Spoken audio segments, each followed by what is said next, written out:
হেঁটে বল করে ফিরছেন মুস্তাফিজ। একের পর এক ডেলিভারিতে ধোনি ঋতুরাজদের নিচ্ছেন পরীক্ষা। অনেক সময় ফিজকে অনায়াসে খেলা গেলেও হঠাৎ একটা কাটার কিংবা বাউন্সারে তাদেরও চমকে যেতে হচ্ছে। মুস্তাফিজ ওদের অবস্থা দেখে হাসেন, জানেন পিছে থেকেও কিভাবে কামব্যাক করতে হয়। চেন্নাই ফ্লাড লাইটে নিজের কামব্যাক হলেও এবার দেশে ব্যাক করার পালা।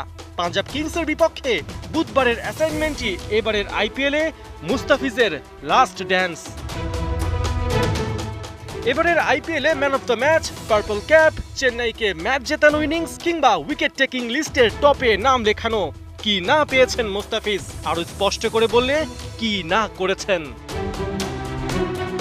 বিসিবির কাছে তাই অনুরোধ করেই পাঞ্জাব ম্যাচের জন্য ফিজকে চেয়ে নিয়েছে চেন্নাই। 9 ম্যাচে 10 পয়েন্ট ধোনিদের।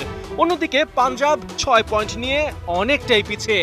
তবে টপ 2 এ উঠতে গেলে পাঞ্জাবের বিপক্ষে 2 পয়েন্ট চেন্নাইয়ের কাছে অমূল্য। পয়েন্ট টেবিল দেখে অবশ্য পাঞ্জাবকে দুর্বল ভাবার সুযোগ নেই। টানা 4 হারের পর শেষটায় জনি বিয়ারস্টো যেভাবে কলকাতার উপর টর্নেডো চালিয়েছেন, যেভাবে 262 রানের লক্ষ্য 8 বল হাতে রেখেই টপকে গেছেন, তাতে ওকে থামাতে মোস্তাফিজের দিকে নিশ্চয়ই চেয়ে থাকবেন ধোনি। পাঞ্জাব ম্যাচে মোস্তাফিজের হিট লিস্টে বিয়ারস্টো ছাড়াও রাইলি রুশো, স্যাম কারানো আছেন। পাওয়ার প্লেতে বোলিংয়ের সুযোগ খুব একটা না পেলেও ডেথ ওভারে ওদের ঝড় থামানোই ফিজের জন্য চ্যালেঞ্জিং। পার্পল ক্যাপ পরে এবারের আইপিএল মুস্তাফিজ শেষ করুক, এটাই চাওয়া ফিজ ভক্তদের।